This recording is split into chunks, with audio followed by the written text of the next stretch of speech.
ദിവ്യകാരുണ്യ സ്നേഹാനുഭവങ്ങൾ. ഇത് ഹോളി ക്രോസ് സഭാംഗവും Kottayam Chengalam saint Joseph's church വികാരിയുമായ ഫാദർ അരുൺ CSC. ദിവ്യകാരുണ്യനാഥൻ കരം പിടിച്ചു നയിക്കുന്ന സ്നേഹാനുഭവങ്ങൾ അരുണച്ചൻ നമ്മോട് പങ്കുവയ്ക്കുന്നു. ഈശോ മിശിഹായ്ക്ക് സ്തുതിയായിരിക്കട്ടെ. എൻ്റെ പേര് ഫാദർ അരുൺ. ഞാൻ ഹോളി ക്രോസ് സന്യാസ സഭയിലെ ഒരു വൈദികനാണ്. Holy cross south Indian province. എൻ്റെ വീട് നെയ്യാറ്റിൻകരയാണ്. ഞാൻ നെയ്യാറ്റിൻകര ലാറ്റിൻ രൂപതയിലെ ഒരു അംഗവും കൂടെയാണ്. ഇപ്പോൾ ഞാൻ ശുശ്രൂഷ ചെയ്യുന്നത് വിജയപുരം രൂപതയുടെ കീഴിലുള്ള കോട്ടയം ചെങ്ങളം സെൻറ്റ് ജോസഫ് ഇടവകയിലാണ്. വിശുദ്ധ കുർബാനയോട് എന്നും ചേർന്ന് നിൽക്കുവാനും വിശുദ്ധ കുർബാനയോട് അതിരറ്റ സ്നേഹം കാണിക്കാനും കർത്താവ് എന്നെ അനുവദിച്ചു. അതിനൊരു ആരംഭമായിട്ട് എന്നും എൻ്റെ മനസ്സിനെ സ്പർശിക്കുന്നത് എൻ്റെ കുടുംബം തന്നെയാണ്. കുഞ്ഞുനാളിൽ ദേവാലയത്തിൽ പോയി തുടങ്ങുന്ന കാലം തന്നെ വിശുദ്ധ കുർബാന എന്താണെന്നൊക്കെ കുറച്ചൊക്കെ ഞാൻ മനസ്സിലാക്കിയിരുന്നു. പക്ഷേ ഒരു പരിധിവരെ വിശുദ്ധ കുർബാന എൻ്റെ മനസ്സിനെ ഇങ്ങനെ സ്പർശിച്ചത്, കുർബാനയിൽ ഈശോ എന്നെ സ്പർശിച്ചത് എൻ്റെ അമ്മയിലൂടെയാണ്. 1989 കാലഘട്ടത്തിലാണ് അമ്മ കിടരോഗിയായ അമ്മയുടെ അമ്മായിയമ്മയെ, എൻ്റെ വലിയമ്മച്ചിയെ ശുശ്രൂഷിക്കുന്ന രംഗമൊക്കെയാണ് ഞാൻ എപ്പോഴും അത് കാണുന്നത്. രാവിലെ പള്ളിയിലൊക്കെ പോയിട്ട് തിരിച്ചു വന്നു കഴിഞ്ഞാൽ 4 വർഷത്തോളമാണ് എൻ്റെ വലിയമ്മച്ചി അമ്മയുടെ അമ്മായിയമ്മ ഇങ്ങനെ കിടരോഗിയായിട്ടൊക്കെ കിടക്കുന്നത്. എത്രത്തോളം സ്നേഹത്തോടു കൂടെയാണ് അമ്മ ആ അമ്മായിയമ്മയെ നോക്കിയത്. അത് മകള് പോലുമല്ല. എന്നിട്ടും 4 വർഷം വളരെ സ്നേഹത്തോടെ ആ ശുശ്രൂഷ അത് കണ്ടപ്പോഴൊക്കെ എന്നെ അത് ഒരുപാട് സ്പർശിച്ചിട്ടുണ്ട്, ഒരുപാട്. അപ്പോൾ അതെനിക്ക് ഒരുപാട് സന്തോഷം തന്നിട്ടുണ്ട്. അമ്മയോട് ഞാൻ ഒരിക്കലും ചോദിക്കുകയും ചെയ്തു, എങ്ങനെയാണ് അമ്മയ്ക്ക് ഇത്രത്തോളം സ്നേഹം കാണിക്കാനായിട്ട് കഴിയുക? അന്ന് അമ്മ എന്നോട്, കുഞ്ഞായിരുന്നു, എന്നോട് പറഞ്ഞൊരു കാര്യം ഓർമ്മയുണ്ട്. എൻ്റെ യേശുവപ്പൻ മറ്റുള്ളവരെ സ്നേഹിക്കാനാണ് പറയുന്നത്. എൻ്റെ യേശുവപ്പൻ മറ്റുള്ളവരോട് ക്ഷമിക്കാനാണ് പറയുന്നത്. ഈശോ മറ്റുള്ളവരെ ശുശ്രൂഷിക്കാൻ വേണ്ടി വന്ന വ്യക്തിയാണ്. അങ്ങനെയാണ് ഈശോയോടുള്ള ഒരു അതിരറ്റ സ്നേഹം എൻ്റെ ഉള്ളിൽ ഇങ്ങനെ നാമ്പിട്ടത്. അതുകൊണ്ട് തന്നെ ഇപ്പോഴും എൻ്റെ വിശ്വാസ പാതയിൽ, ഞാനിപ്പോൾ വൈദികനായിട്ട് 12 വർഷം പൂർത്തിയാവുന്നു. ഇതിലൊരു റോൾ മോഡലായിട്ട് എൻ്റെ മുമ്പിൽ എപ്പോഴും നിൽക്കുന്നത് എൻ്റെ അമ്മ തന്നെയാണ്. കാരണം അമ്മ വിശുദ്ധ കുർബാനയിലെ ഈശോയെ പ്രണയിച്ചിരുന്നു. വിശുദ്ധ കുർബാന സ്വീകരിച്ചു കഴിഞ്ഞാൽ മറ്റൊരു ക്രിസ്തുവായാണ് നമ്മൾ മാറേണ്ടതെന്ന് അമ്മയ്ക്ക് നന്നായി അറിയാമായിരുന്നു. ഇപ്പോഴും എൻ്റെ ജീവിതത്തിൽ ഒരു വഴികാട്ടിയായിട്ട് ഇന്ന് ഞാൻ എന്തായിരിക്കുന്നു, അൽത്താരയിൽ ഈശോയുടെ തിരുശരീര രക്തങ്ങൾ തിരുക്കർമ്മമൊക്കെ ചെയ്യുമ്പോൾ എൻ്റെ റോൾ മോഡലായിട്ട് എനിക്കെന്നും ഞാൻ കാണുന്നത് എൻ്റെ അമ്മയാണ്. എൻ്റെ വിശ്വാസപാതയിൽ ഈ ഇടവക സെൻറ്റ് ജോസഫ് ദേവാലയം ചെങ്ങളം 100 വർഷം പൂർത്തിയാക്കുകയാണ് ഈ വർഷം. ഈശോ ഈ 100ാം വർഷം ഈ ഇടവകയിൽ വികാരിയായിരിക്കാൻ എന്നെ തിരഞ്ഞെടുത്തു. ഒത്തിരി സന്തോഷമുള്ള കാര്യമാണ് ഈ ജനങ്ങളെ ശുശ്രൂഷിക്കുവാനും ദിവ്യകാരുണ്യ ഭക്തി ഇവിടെ കുടുംബങ്ങളിൽ കുറച്ചുകൂടി ആഴത്തിലേക്കൊക്കെ വളരാനൊക്കെ ദൈവം എന്നെയും ഒരു ഉപകരണമാക്കിയതിൽ എനിക്ക് ഒരുപാട് ചാരിതാർത്ഥ്യമുണ്ട്, സന്തോഷമുണ്ട്. വിശുദ്ധ കുർബാന എല്ലാ ദിവസവും ഞാൻ ഈ പള്ളിയിൽ രാവിലെ 5 മണിയോ 5:30 എഴുന്നള്ളിച്ച് വെക്കും. 1 മണിക്കൂർ രാവിലെ ആരാധനയുണ്ട്. അതാണ് എൻ്റെ വൈദിക ജീവിതത്തിലെ ഉറവിടവും ശക്തിയും. ആ കുർബാനയുടെ ആ സമയമില്ലെങ്കിൽ എന്തോ ഒരു നഷ്ടം എനിക്ക് തോന്നാറുണ്ട് എപ്പോഴും. കരുണതൻ കയർ പിടിച്ച് നയിച്ചിടും സ്നേഹമേ, കരുണതൻ കയർ പിടിച്ച് നയിച്ചിടും സ്നേഹമേ, ദിവ്യകാരുണ്യ സ്നേഹമേ, പരിശുദ്ധ സ്നേഹമേ, ദിവ്യകാരുണ്യ സ്നേഹമേ, പരിശുദ്ധ സ്നേഹമേ, പരിശുദ്ധ പരമദിവ്യകാരുണ്യമേ, അനന്ത സ്നേഹമേ. വിശുദ്ധ കുർബാനയിൽ ഈശോ എഴുന്നള്ളി വരുന്നുണ്ടോ? അപ്പവും വീഞ്ഞും അവൻ്റെ ശരീരവും അവൻ്റെ രക്തവുമായിട്ടൊക്കെ മാറുന്നുണ്ടോ? എല്ലാവർക്കും, വിശ്വാസികൾക്കും അവിശ്വാസികൾക്കും ഉള്ള സംശയങ്ങൾ എൻ്റെ ജീവിതത്തിലും സംഭവിച്ചിട്ടുണ്ട്. ഞാൻ സെമിനാരി ചേരുന്നത് 2000-ലാണ്. കോട്ടയം ഹോളി ക്രോസ് സെമിനാരിലാണ് ഞാൻ ചേരുന്നത്. അവിടെ നിന്ന് ബാംഗ്ലൂരിലോട്ടും ഒക്കെ പഠിക്കാനൊക്കെ പോയിട്ട് 2006-ലാണ് ഞാൻ ആദ്യവ്രത വാഗ്ദാനം നടത്തുന്നത്. ഞങ്ങളുടെ നൗഷേറ്റ് തമിഴ്നാട് സേലത്ത് ഏർക്കാട് എന്ന സ്ഥലത്താണ് 1 വർഷത്തെ നൗഷേറ്റ് പരിശീലനം. അത് കഴിഞ്ഞാൽ ഞങ്ങൾ ഉടുപ്പ് സ്വീകരിക്കുന്നത്. ആ വർഷം പ്രാർത്ഥനയുടെ വർഷമായിരുന്നു. അപ്പോൾ ഒരുപാട് സമയം പ്രാർത്ഥിക്കാനും ദിവ്യകാരുണ്യത്തിന് മുമ്പിൽ ഇരിക്കാനൊക്കെയുള്ള സമയമായിരുന്നത്. പക്ഷേ ഈശോ ശരിക്കും ദിവ്യകാരുണ്യത്തിൽ എഴുന്നള്ളി വരുന്നുണ്ടോ? എന്നെ നോക്കുന്നുണ്ടോ? എന്നെ അവൻ കാണുന്നുണ്ടോ? ഞാൻ പറയുന്നത് കേൾക്കുന്നുണ്ടോ? ഇതൊക്കെ ഒരുപാട് സംശയങ്ങൾ എൻ്റെ ഉള്ളിലുണ്ടായിട്ടുണ്ട്. ആ സംശയം പൂർണ്ണമായി മാറിപ്പോയത് ആ നൗഷേറ്റ് കാലഘട്ടത്തിലെ ഒരു വെള്ളിയാഴ്ച വൈകുന്നേരം ആരാധനയ്ക്കിരുന്ന സമയത്താണ്. ചാപ്പലിൽ അന്നെന്തോ ഞാൻ അല്പം നേരത്തെ പോയെന്ന് തോന്നുന്നു. ഞാൻ മാത്രമേ ഉണ്ടായിരുന്നുള്ളൂ. ഞാൻ കർത്താവിനോട് എഴുന്നള്ളിച്ച് വെച്ചിരിക്കുന്നു അൾത്താരയിൽ, ആ അരളിക്കയിൽ. ഞാൻ അവനെ ഇങ്ങനെ ഇടപെടാതെ നോക്കിയിരുന്നു. എന്നിട്ട് ഞാൻ ഇങ്ങനെ നോക്കി, കർത്താവേ, എൻ്റെ ഉള്ളിൽ ചെറിയ സഹനങ്ങളുണ്ട്, ചെറിയ വേദനകളുണ്ട്, അതിലുപരി ചില സംശയങ്ങളുണ്ട്. നീ എനിക്കൊരു തെളിവ് തരണം. ഒരു കൊച്ചുകുട്ടി എന്ന നിലയിൽ ഞാനിങ്ങനെ പ്രാർത്ഥിക്കുന്നുണ്ട്. എന്നിട്ട് കർത്താവിനെ ഞാൻ അരളിക്കിലേക്ക് നോക്കിയപ്പോൾ ഞാൻ കണ്ട രൂപം ഗെത്സമൻ തോട്ടത്തിൽ ഇരുന്ന് പ്രാർത്ഥിക്കുന്ന കർത്താവിൻ്റെ മുഖമാണ്. എൻ്റെ നഗ്ന നേത്രങ്ങൾ കൊണ്ട് ആ അരളിക്കയിൽ, ആ വെള്ള അപ്പത്തിൽ ഞാൻ കണ്ടത് ഗെത്സമൻ തോട്ടത്തിൽ പ്രാർത്ഥിക്കുന്ന കർത്താവിൻ്റെ രൂപമാണ്. എൻ്റെ ദിവ്യകാരുണ്യത്തെക്കുറിച്ചുള്ള എല്ലാ കോൺസെപ്റ്റുകളും മാറിപ്പോയത് അവിടെയാണ്. നമ്മൾ തിയോളജി പഠിച്ചാലും ഫിലോസഫി പഠിച്ചാലും ഇത്രത്തോളം ഒരു ദൈവിക അനുഭവം എനിക്ക് ലഭിക്കില്ല. ദിവ്യകാരുണ്യത്തെക്കുറിച്ച് എനിക്ക് വേണ്ടത് അറിവല്ല, അനുഭവമാണെന്ന് അന്ന് തന്നെ മനസ്സിലാക്കാൻ എനിക്ക് സാധിച്ചു. അന്ന് ഞാൻ കണ്ട ഈശോ അതെൻ്റെ ജീവിതത്തിൽ വലിയൊരു വഴിത്തിരിവായിത്തീർന്നു. പിന്നെയുള്ള എൻ്റെ സെമിനാരി ജീവിതം, ഫിലോസഫിയും തിയോളജിയൊക്കെ ജീവിതമൊക്കെ വിശുദ്ധ കുർബാന ഫോക്കസ് ചെയ്തിട്ടുള്ളതായിരുന്നു എൻ്റെ ജീവിതം മുഴുവനും. അങ്ങനെയാണ് 2006 കാലഘട്ടത്തിൽ ഞാൻ ഉടുപ്പ് സ്വീകരിച്ച് ഫിലോസഫി പഠിക്കാനായിട്ട് പൂനെയിലേക്ക് ഞാൻ വരുന്നത്. പിന്നെ സെമിനാരി ജീവിതം സന്തോഷമായിട്ട് മുന്നോട്ട് പോയി. 2 വർഷത്തെ ഫിലോസഫിക്ക് ശേഷം 2008-ലാണ് ഞാൻ റീജൻസി ചെയ്യാനായി മേഘാലയയുടെ തലസ്ഥാനമായ ഷില്ലോങ് ടൗണിൽ നിന്ന് 33 കിലോമീറ്റർ അകലെയുള്ള ജോങ്ഷ, ഗുഡ് ഷെപ്പേർഡ് പാരിഷ് ജോങ്ഷയിലേക്ക് ഞാൻ പോകുന്നത്. എൻ്റെ ജീവിതത്തെ പരിപൂർണമായി മാറ്റിമറിച്ച ചില സംഭവങ്ങളാണ് ആ മിഷൻ സ്ഥലത്ത് വെച്ച് ഉണ്ടായത്. അത് എൻ്റെ വിശ്വാസ ജീവിതത്തെ ഒരുപാട് ഉടച്ചു വാർക്കാനായിട്ടൊക്കെ ആ എക്സ്പീരിയൻസ് കാരണമായി തീർന്നു. ദിവ്യകാരുണ്യനാഥ, നിൻ ദിവ്യ പ്രകാശം, ദിവ്യകാരുണ്യനാഥ, നിൻ ദിവ്യ പ്രകാശം തൂകണമേ എൻ ജീവിതത്തിൽ. ആ ദിവ്യ പ്രകാശത്താൽ എന്നാത്മനയനങ്ങൾ തുറന്നിടണേ, നിൻ മുഖം ദർശിക്കാൻ. എനിക്ക് നിന്നെക്കുറിച്ചൊരു പദ്ധതിയുണ്ട്, അത് നിൻ്റെ നന്മയ്ക്ക് വേണ്ടിയുള്ളതാണ് എന്നാണ് കർത്താവ് നമ്മോട് പറഞ്ഞിരിക്കുക. പലപ്പോഴും നമ്മുടെ പദ്ധതികളൊക്കെ പാളിപ്പോകുമ്പോൾ നമ്മൾ നിരാശയിലേക്കൊക്കെ വീണു പോകാറുണ്ട്. അപ്രതീക്ഷിതമായ അപകടങ്ങൾ, അനർത്ഥങ്ങൾ, രോഗങ്ങൾ, സാമ്പത്തിക പ്രതിസന്ധികളൊക്കെ നമ്മുടെ ജീവിതത്തിലേക്ക് ഇങ്ങനെ പെട്ടെന്ന് കടന്നു വരുമ്പോൾ നമ്മുടെ വിശ്വാസ ജീവിതമൊക്കെ തകർന്നു പോകാറുണ്ട്. അങ്ങനെ അനുഭവം എനിക്കും ഉണ്ടായിട്ടുണ്ട്. ബ്രദറായിരുന്ന സമയത്ത് ഞാൻ പറഞ്ഞതുപോലെ മേഘാലയ എന്ന സ്ഥലത്ത് എന്നെ അവിടെ റീജൻസി ബ്രദറായിരിക്കുന്നു. അവിടെ ശുശ്രൂഷ ചെയ്യുന്നു, സ്കൂളിലൊക്കെ പഠിപ്പിക്കുന്നു, അതുപോലെ ഹോസ്റ്റലിലൊക്കെ നോക്കി നടത്തുന്നു. ശനി ഞായറൊക്കെ ഗ്രാമങ്ങളിൽ പോകാൻ എന്നെ ദൈവം അനുവദിച്ചു. ഭാഷ പഠിക്കാനായിട്ടൊക്കെ ദൈവം എന്നെ അനുവദിച്ചു. അത് വലിയ സന്തോഷമുള്ള കാര്യമായിരുന്നു. ഗ്രാമങ്ങളിൽ നടന്ന് എത്തുന്ന ഒരുപാട് ഗ്രാമങ്ങളുണ്ട്. അവിടെയൊക്കെ പോകാനായിട്ട് വളരെ സന്തോഷത്തോടു കൂടി ഒരു ബ്രദർ എന്ന നിലയിലുള്ള ശുശ്രൂഷ ചെയ്യാനായിട്ട് കർത്താവ് എന്നെ അനുവദിച്ചു. അങ്ങനെ 1 വർഷത്തോളം ഞാൻ ആ ശുശ്രൂഷയിൽ വ്യാപൃതനായി ഇങ്ങനെ കടന്നു പോവുകയായിരുന്നു. 2009 മാർച്ച് 22-ാം തീയതിയാണ് എൻ്റെ ജീവിതത്തെ മാറ്റിമറിച്ച ഒരു സംഭവം ഉണ്ടാകുന്നത്.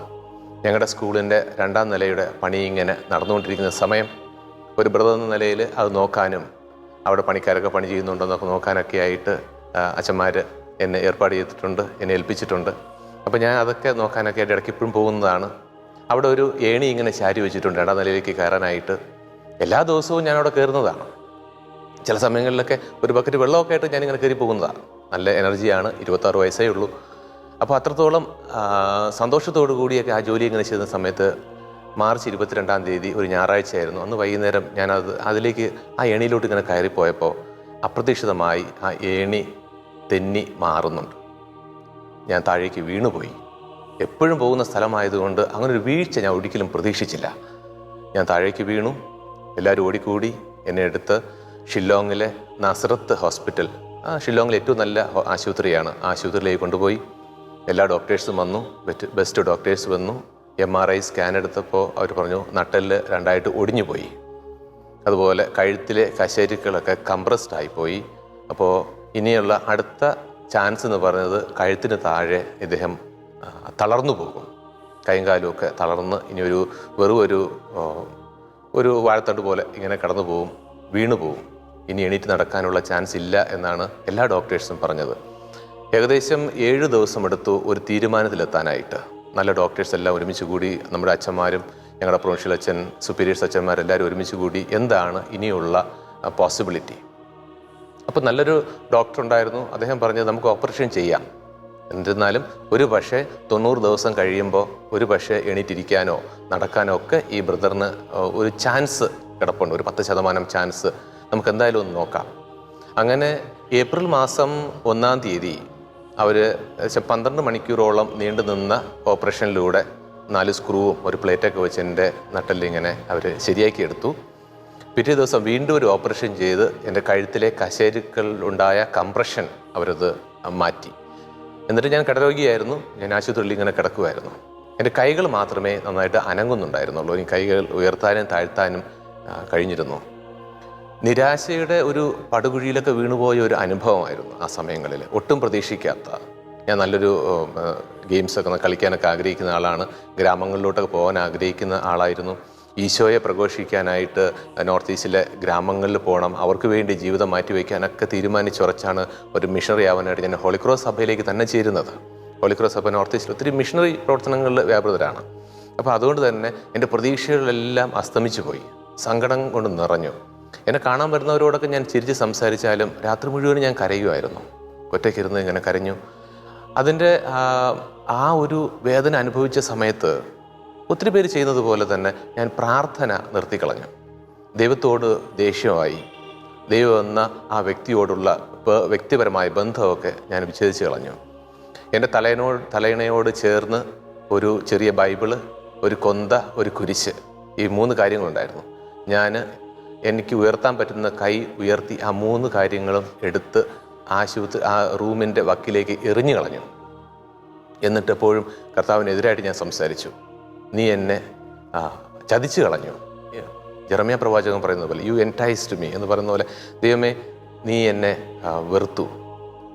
നിന്നെക്കുറിച്ച് എനിക്ക് പദ്ധതിയുണ്ടെന്ന് നീ പറഞ്ഞിട്ടും അതിൻ്റെ നന്മയ്ക്ക് വേണ്ടിയാണെന്ന് വചനത്തിലൂടെ നീ എന്നെ ബലപ്പെടുത്തിയിട്ടും ഇപ്പം എനിക്ക് സംഭവിച്ചത് എനിക്കിത് ഇനി ഒരു നന്മ വരാനില്ല, ഒട്ടും നന്മയും ഇനി വരാനില്ല. എൻ്റെ ജീവിതം അവസാനിച്ചു. ഇനി എന്നെക്കൊണ്ടൊരു പ്രയോജനമില്ല, ഇനി ജീവിച്ചിരുന്നിട്ടും കാര്യമില്ല.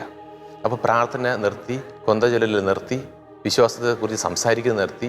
ഈശോയോടുള്ള വെറുപ്പ്, പ്രാർത്ഥനയോടുള്ള വെറുപ്പ്, സാധാരണ ഒരു മനുഷ്യന് സംഭവിക്കുന്നതും എൻ്റെ ജീവിതത്തിൽ സംഭവിച്ചു. വിശ്വാസരാഹിത്യം, നമ്മൾ വിശ്വസിക്കാത്ത രീതിയിൽ പെട്ടെന്ന് ഒരു ഡിസാസ്റ്റർ നമ്മുടെ ജീവിതത്തിലേക്ക് വരുമ്പോൾ, ഒരു കയ്പുനീര് കുടിക്കേണ്ട ഒരു അവസ്ഥ വന്നു കഴിഞ്ഞപ്പോൾ ഞാൻ പെട്ടെന്ന് തന്നെ, ഞാൻ ബ്രദറാണെങ്കിൽ പോലും വിശ്വാസമൊക്കെ ഞാൻ പെട്ടെന്ന് അങ്ങ് ഉപേക്ഷിച്ച് കളഞ്ഞു. പലപ്പോഴും നമ്മുടെ ജീവിതത്തിൽ സംഭവിക്കുന്നതല്ലേ. എന്നെ ശ്രമിച്ചുകൊണ്ടിരിക്കുക നിങ്ങളൊരു പക്ഷേ ആശുപത്രി കിടക്കയിലാവാം, പെട്ടെന്ന് ഒരു പക്ഷേ നിങ്ങൾക്ക് ഇഷ്ടപ്പെടാത്ത ഒരു ന്യൂസ് കിട്ടിയ സങ്കടത്തിലാവാം, പെട്ടെന്ന് ഒരു രോഗത്തിൻ്റെ റിസൾട്ട് നിങ്ങൾക്ക് കിട്ടിയതാവാം, ഈ സങ്കടത്തിലൊക്കെ ആവാം. ആ സമയത്ത് നമുക്ക് പ്രാർത്ഥിക്കാൻ തോന്നില്ല. അത് ഒരു പക്ഷേ ശരിയാണ്. അങ്ങനെ പ്രാർത്ഥിക്കുന്നവരെയാണ് നമ്മൾ വിശുദ്ധരെന്ന് വിളിക്കുന്നത്. വിശുദ്ധർ സഹനങ്ങളിൽ പ്രാർത്ഥിക്കുന്നവരാണ്. അവർ പ്രാർത്ഥിക്കുന്നുണ്ട്, അതുകൊണ്ട് അവർ വിശുദ്ധരായിത്തീരുന്നത്. സഹനം ഈശോയുടെ കുരിശിനോട് ചേർത്ത് വയ്ക്കുമ്പോഴാണ് നമ്മൾ വിശുദ്ധരായി തീരുക. ആ സഹനത്തിന് അർത്ഥമുണ്ടാവും. പക്ഷേ എന്നെ സംബന്ധിച്ചിടത്തോളം ഞാൻ വെറും ഒരു പച്ച മനുഷ്യനാണ്. അതുകൊണ്ട് എനിക്ക് പ്രാർത്ഥിക്കാനൊന്നും കഴിഞ്ഞില്ല. വെറുപ്പും, എന്നോട് തന്നെ എനിക്ക് വെറുപ്പ് തോന്നി തുടങ്ങി. പ്രാർത്ഥനാ ജീവിതത്തോട് എനിക്ക് വെറുപ്പ് തോന്നി തുടങ്ങി. എന്നിരുന്നാലും എല്ലാ ദിവസവും രാവിലെ, അതൊരു കത്തോലിക്ക ആശുപത്രി ആയതുകൊണ്ട് ഒരു സിസ്റ്റർ എല്ലാ ദിവസവും ഈ കിടപ്പ് രോഗികൾക്കായി കുർബാന കൊണ്ടുതരും. അപ്പോൾ സിസ്റ്റർ പറയുമ്പോൾ എല്ലാ ദിവസവും ഞാൻ കുർബാന സ്വീകരിക്കും. ഈശോയുടെ ശരീരം എന്ന് പറഞ്ഞ് ഈ കുർബാനയുടെ നാവിൽ വച്ച് തന്നിട്ട് എൻ്റെ നെറ്റിലൊരു കുരിശ് വരച്ചിട്ട് ആ സിസ്റ്റർ എപ്പോഴും പറയും, ബ്രദറിനെ ഈശോ ദിവ്യകാരുണ്യത്തിൽ ഈശോ സുഖമാക്കും. ഞാൻ ഉള്ളിൽ ചിരിക്കുമായിരുന്നു ആ സമയത്തൊക്കെ. കഴിയില്ല, കർത്താവിന് അങ്ങനെ സൗഖ്യം തരാനൊന്നും കഴിയില്ല. കർത്താവിന് അങ്ങനെ ശക്തി ഉണ്ടായിരുന്നെങ്കിൽ കർത്താവ് എൻ്റെ ഇങ്ങനെ നട്ടിലിങ്ങനെ ഒടിച്ച് എന്നെ ഈ ആശുപത്രിയിൽ കിടത്തില്ലായിരുന്നു.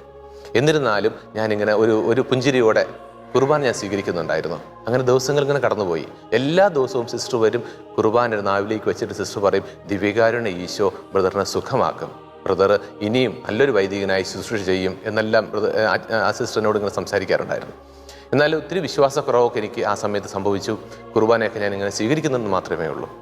ഞാൻ ഓർക്കുന്നു, ആ ദിവസങ്ങളിലൊക്കെ വിശുദ്ധ വാരത്തിൻ്റെ ഒരു ദിവസം, ദുഃഖവെള്ളിയാഴ്ച രാവിലെ 10 മണിക്ക് ഷില്ലോങ് ആർച്ച് ഡയസിസിലിൻ്റെ ആ സമയത്ത് ബിഷപ്പായിരുന്ന ബിഷപ്പ് ഡൊമിനിക് ജാല, പിതാവ് മരിച്ചുപോയി കുറച്ച് വർഷങ്ങൾക്ക് മുമ്പ്, പിതാവിനെ കാണാനായിട്ട് വന്നു. പിതാവിനെ കണ്ടിട്ട് പറഞ്ഞു, ബ്രദർ ഇന്ന് ഗുഡ് ഫ്രൈഡേ ആണ്, ഇന്ന് ദുഃഖവെള്ളിയാണ്, നീ ഇപ്പോൾ കട്ടിലിൽ കിടക്കുന്നു, ഈശോ കുരിശിൽ കിടന്ന ദിവസമാണ്, നീ ഇപ്പോൾ ഈശോയോടൊപ്പം കുരിശിൽ കിടക്കുക. ഇനി 2 ദിവസം കഴിഞ്ഞാൽ ഈസ്റ്ററാണ്, സൺഡേ ഓഫ് റിസറക്ഷൻ. അന്ന് രാവിലെ നീ ആശുപത്രി കിടക്കുന്ന എണീറ്റ് നീ പള്ളിയിൽ പോയി കുർബാനയിൽ പങ്കുചേരണം. ഞാൻ ഒത്തിരി ഉള്ളിൽ ഇങ്ങനെ ഒരു പരിഹാസപൂർവ്വം ചിരിച്ചു. ഇതൊക്കെ സാധ്യമാണോ? പിതാവ് എൻ്റെ തലയിൽ കൈവച്ച് പ്രാർത്ഥിച്ചിട്ട് പോയി. ശനിയാഴ്ച രാത്രി ഡോക്ടേഴ്സ് എന്നെ കാണാനായിട്ട് വന്നു. എൻ്റെ മുറിവിനെല്ലാം 2 മേജർ ഓപ്പറേഷനാണ് കഴിഞ്ഞത്. അപ്പം മുറിവിൻ്റെ ആഴവും എത്രത്തോളം ശരിയായിട്ടുണ്ടെന്നൊക്കെ അവർ നോക്കി. അവർ നോക്കിയപ്പം മുറിവെല്ലാം പെർഫെക്റ്റ്ലി ആയി ഇങ്ങനെ ഉണങ്ങിയിരിക്കുന്നു. മുറിവ് നന്നായിട്ട് ഉണങ്ങി. അവർ സ്റ്റിച്ചെല്ലാം എടുത്ത് മാറ്റി. എന്നിട്ടൊരു അല്പസമയം എന്നെ ഇങ്ങനെ കട്ടിലിൽ ഇങ്ങനെ ഇരുത്തി. അവർ പറഞ്ഞു കുഴപ്പമില്ല, ചെറിയൊരു പുരോഗമനം കാണുന്നുണ്ട്.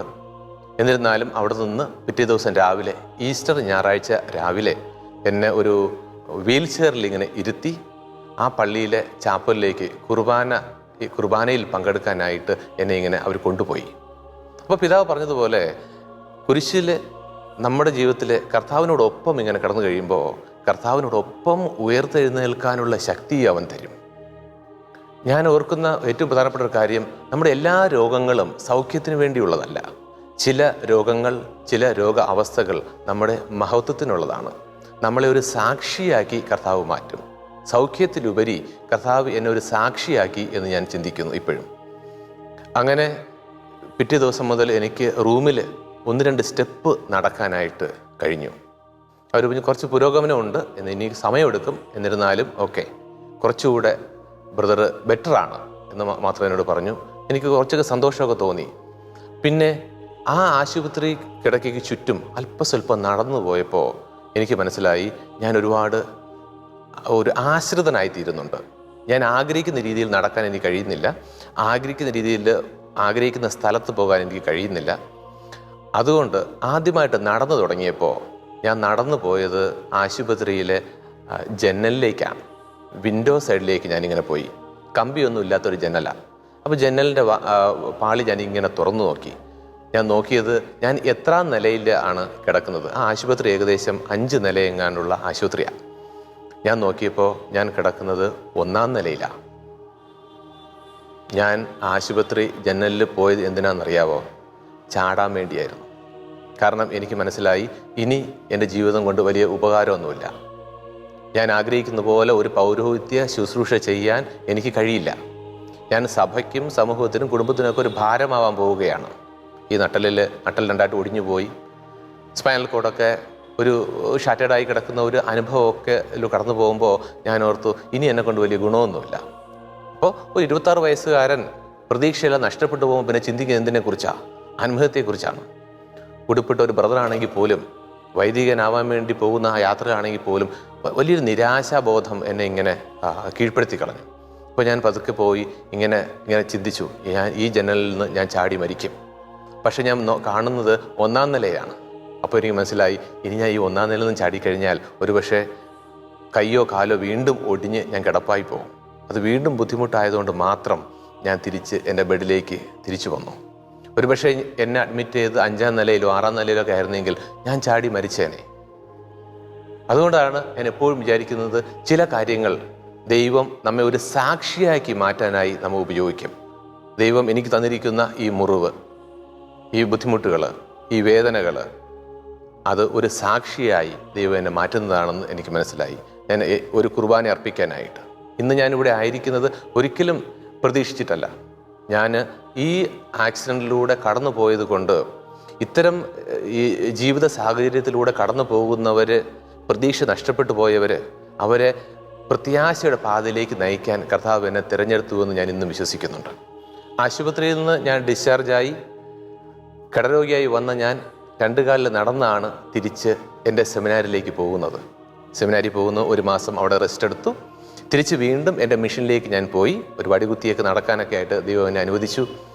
അവിടെ നിന്ന് ജൂൺ മാസം 22-ാം തീയതി, അതായത് ഡോക്ടേഴ്സ് എന്നോട് പറഞ്ഞത് നടക്കാനായിട്ട് ഒരുപക്ഷെ 90 ദിവസം എടുക്കുമായിരിക്കും.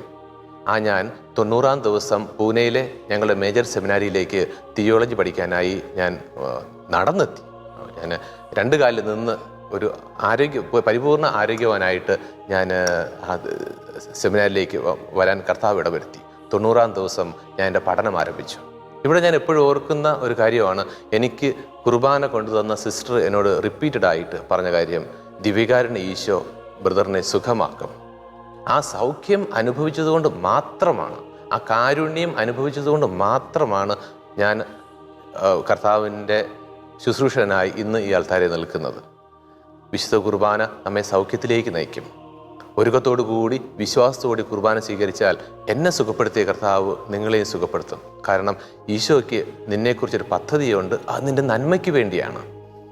ചില ബുദ്ധിമുട്ടുകളിലൂടെ കർത്താവ് നിന്നെ കടത്തിക്കൊണ്ട് പോകുന്നത് നിന്നെ സാക്ഷിയാക്കാൻ വേണ്ടിയാണ്. ഒരു പക്ഷേ പരിപൂർണ സൗഖ്യം നമുക്ക് ലഭിക്കില്ലായിരിക്കാം, പക്ഷേ കർത്താവ് നിന്നെ ഒരു സാക്ഷിയാക്കി മറ്റുള്ളവർക്ക് നൽകും. ആത്മീയ ജീവന്റെ അപ്പമായി, നിത്യമാം ജീവന്റെ ഭോജ്യമായി ആഗതനാകുന്നു യേശുനാഥൻ. ദിവ്യകാരുണ്യ സ്വരൂപനായി ആരാധിക്കാം, പാട്ടുപാടാം, ആ തിരുനാമത്തെ പാടി വാഴ്ത്താം, ആനന്ദ കീർത്തനം പാടി നിത്യം ആരാധനാ സ്തുതി സ്തോത്രമേകാം. 2009 മുതൽ 2012 വരെയാണ് എൻ്റെ തിയോളജി പഠനകാലം. പൂന സെമിനാരിയിൽ ഞാൻ പഠിച്ചു. 2012 നവംബർ 26-ാം തീയതിയായിരുന്നു എൻ്റെ തിരുപ്പട്ട സ്വീകരണം. നെയ്യാറ്റിൻകര ബിഷപ്പ് വിൻസെൻ്റ് സാമുവൽ പിതാവാണ് എനിക്ക് തിരുപ്പട്ടം നൽകുന്നത്. തിരുപ്പട്ട ശുശ്രൂഷയിൽ ഡീക്കൻ അൾത്താരയുടെ മുമ്പിൽ ഇങ്ങനെ സാഷ്ടാംഗം പ്രണമിക്കുന്നൊരു സമയമുണ്ട്. സകല വിശുദ്ധരുടെയും ലുത്തിനിയ പാടുന്ന ആ സമയം. ഞാൻ ആ കിടന്ന സമയത്ത് കർത്താവിൻ്റെ തിരു അൾത്താരെ മുമ്പിൽ ആ കിടന്ന സമയത്ത് ഞാൻ ഓർത്ത്, ദൈവമേ, ഇതുപോലെ ഏകദേശം 30-35ഓളം ദിവസം ഇനിയൊരു ഉയർത്തെഴുന്നേൽപ്പ് ഇല്ല എന്ന് വിചാരിച്ച് ഞാൻ കിടന്നതാണ്. ആ വിശുദ്ധരുടെ ലുത്തിനിയ തീരുന്നത് വരെ ഞാൻ ചിന്തിച്ചത് എൻ്റെ ആക്സിഡൻറ്റിനെ കുറിച്ചായിരുന്നു. ദൈവം ഇത്രയും ദിവസം ഒരിക്കലും അങ്ങോട്ടും ഇങ്ങോട്ടും അനങ്ങാൻ പറ്റാതെ എല്ലാ കാര്യങ്ങളും മറ്റുള്ളവരിൽ ആശ്രയിച്ചുകൊണ്ട് ഞാൻ കിടന്നതാണ്. എന്നെ ഈ അൾത്താരെ മുമ്പിൽ നിന്നിൽ ശരണപ്പെട്ടുകൊണ്ട് കിടക്കാൻ നീ എന്നെ അനുവദിച്ചല്ലോ.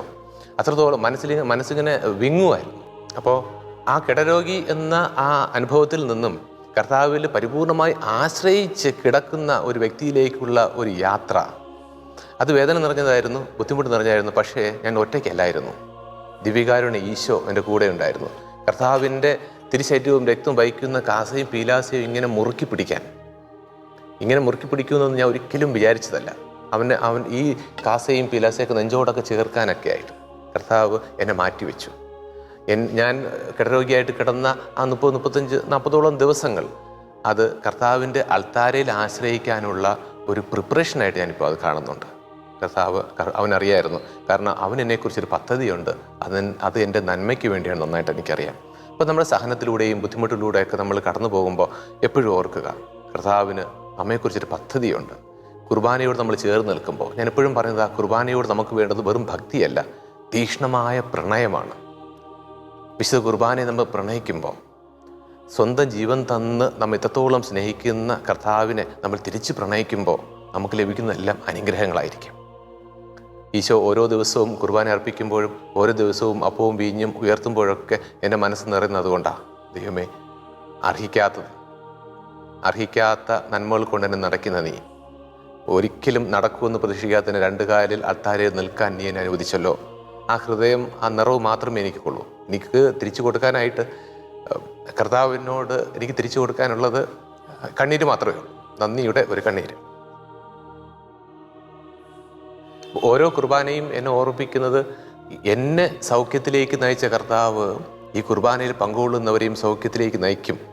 അത്രത്തോളം ഉറച്ച വിശ്വാസത്തോടെയാണ് ഞാൻ ഓരോ കുർബാനയും അർപ്പിക്കുക. ദൈവമേ, നീ ഇറങ്ങി വരിക, എന്നെ സൗഖ്യത്തിലേക്ക് നയിച്ച് നീ മറ്റുള്ളവരെയും സൗഖ്യത്തിലേക്ക് നയിക്കുക. അത് എന്നെ ഒരുപാട് സ്പർശിക്കുന്നുണ്ട് എപ്പോഴും. അപ്പോൾ വിശുദ്ധ കുർബാനയ്ക്ക് സമർപ്പിച്ച ഈ ജീവിതം അതങ്ങനെ തന്നെ ജീവിച്ചു തീർക്കാനായിട്ട്, കുർബാനയോടൊപ്പം ചേർന്നിരിക്കാനായിട്ട് ദൈവം അനുവദിക്കണമെന്നാണ് ഞാൻ എപ്പോഴും പ്രാർത്ഥിക്കാറ്. ഞാൻ ഈ ഇടവകയിൽ വന്നിട്ട് ഇപ്പോൾ 2 വർഷം പൂർത്തിയാകുന്നു. ഈ സെൻറ്റ് ജോസഫ് ഇടവക ചെങ്ങളം വിജയപുരം രൂപതയുടെ കീഴിലുള്ള ഈ ഇടവക 100 വർഷം പൂർത്തിയാവുകയാണ്. 1924 ഒരു ഇൻഡിപെൻഡൻറ്റ് സ്വതന്ത്ര ഇടവകയായിട്ട് ആവുന്ന ഈ ഇടവക ഈ 100-ാം വർഷം ഈ ഇടവക ജനങ്ങളോട് കൂടെ ഇരിക്കാനായിട്ട് കർത്താവിനെ അനുവദിച്ചു. ഞാൻ എപ്പോഴും പറയാറുണ്ട്, ഞാനിവിടെ ആയിരിക്കുന്നത് 2 കാര്യങ്ങൾ ചെയ്യാൻ വേണ്ടിയാണ്. ഒന്ന്, പ്രാർത്ഥിക്കാൻ വേണ്ടി, ജനങ്ങൾക്ക് വേണ്ടി പ്രാർത്ഥിക്കാനായിട്ട്. 2, ജനങ്ങളോടൊപ്പം പ്രാർത്ഥിക്കാനായിട്ട്. വിശുദ്ധ കുർബാന അർപ്പിച്ച് ഞാൻ പ്രാർത്ഥിക്കാറുണ്ട് എല്ലാ ദിവസവും രാവിലെ 5:15 ആകുമ്പോൾ ഞാൻ വിശുദ്ധ കുർബാന എഴുന്നള്ളിച്ച് വെക്കും. ഈശോ എല്ലാ ദിവസവും 1 മണിക്കൂർ ആരാധനയുണ്ട്. അതാണ് ഏറ്റവും അധികം എൻ്റെ ശക്തി എന്ന് പറയാം. വിശുദ്ധ കുർബാന എഴുന്നള്ളിച്ച് വെച്ച് ഞങ്ങൾ പ്രാർത്ഥിക്കും. അതുപോലെ തന്നെ ഭവനങ്ങൾ സന്ദർശിച്ച് ഞങ്ങൾ പ്രാർത്ഥിക്കും. ഈ 100-ാം വർഷം വിശുദ്ധ കുർബാനയുടെ ഭക്തി കുറച്ചുകൂടെ വർദ്ധിപ്പിക്കാനും വിശുദ്ധ കുർബാനയിൽ നിന്നൊക്കെ മാറി നിൽക്കുന്ന കുടുംബങ്ങളെ തിരിച്ചു കൊണ്ടുവരാനൊക്കെ ഞങ്ങൾ ആഗ്രഹിക്കുക. ഈ ഇടവകയെ സംബന്ധിച്ചിടത്തോളം വലിയ സ്മാരകങ്ങളൊന്നും പണിയാനോ മെമ്മോറിയലൊന്നും പണിയാനൊന്നും ഞങ്ങൾക്ക് കഴിയില്ല. അതുകൊണ്ട് തന്നെ വിശ്വാസം വളർത്തിയെടുക്കാനായിട്ട് ഞങ്ങൾ പ്രത്യേകമായി വിശുദ്ധ കുർബാനയെ ഇങ്ങനെ മുറുകെ പിടിക്കാനുള്ള, വിശുദ്ധ കുർബാനയോടുള്ള തീക്ഷ്ണമായ പ്രണയത്തിലേക്ക് ഓരോ കുടുംബങ്ങളെയും ഇങ്ങനെ നയിക്കാനായിട്ട് ഞങ്ങൾ ശ്രമിച്ചുകൊണ്ടിരിക്കുക. ഞങ്ങളിവിടെ സിസ്റ്റേഴ്സുണ്ട്, ആൽമായരുണ്ട്. ഞങ്ങളൊരു ടീമായിട്ട് ഭവനങ്ങൾ സന്ദർശിക്കാറുണ്ട്. ഔസേപ്പിതാവിൻ്റെ രൂപം ഓരോ ഭവനങ്ങളിലേക്ക് പോകുന്നുണ്ട്. ഓരോ ദിവസവും ഔസേപ്പിതാവ് സന്ദർശിക്കുന്ന ആ ഭവനം എല്ലാ ദിവസവും കുർബാനയിൽ പങ്കെടുക്കുന്നുണ്ട്. അങ്ങനെ വിശ്വാസം വളർത്തിയെടുക്കാനായിട്ട് വിശുദ്ധ കുർബാനയോടുള്ള ഒരു തീക്ഷ്ണമായ ബന്ധത്തിലേക്ക് എല്ലാ കുടുംബ ബന്ധങ്ങളും വളരണമെന്ന് ആഗ്രഹിക്കുന്ന ഈ വർഷം, ഈ 100-ാം വർഷം ഈ ഇടവകയിലായിരിക്കുമ്പോൾ മറ്റാഘോഷങ്ങൾക്കാൾ ഉപരി എൻ്റെ മനസ്സിലുള്ള ഏറ്റവും വലിയ ആഗ്രഹം തന്നെയാണ് ഈ ഇടവക 100 വർഷം വിശ്വാസ പാരമ്പര്യത്തിൽ, വിശ്വാസ പാതയിൽ 100 വർഷം ഞങ്ങൾ പൂർത്തിയാക്കുമ്പോൾ ദൈവമേ, കുറച്ചുകൂടെ ആഴത്തിൽ വിശുദ്ധ കുർബാനയോടുള്ള തീക്ഷ്ണമായ ഈ പ്രണയത്തിലൊക്കെ ആവാനായിട്ട് ഞങ്ങളുടെ ഇടവകയിലെ കുടുംബങ്ങളെല്ലാം അനുവദിക്കണമേ, എന്നെയും അനുവദിക്കണമേ. അതാണ് എൻ്റെ ഒരു പ്രാർത്ഥന. കരുണതൻ കയർ പിടിച്ച് നയിച്ചിടും സ്നേഹമേ, കരുണതൻ കയർ പിടിച്ച് നയിച്ചിടും സ്നേഹമേ, ദിവ്യകാരുണ്യ സ്നേഹമേ, പരിശുദ്ധ സ്നേഹമേ.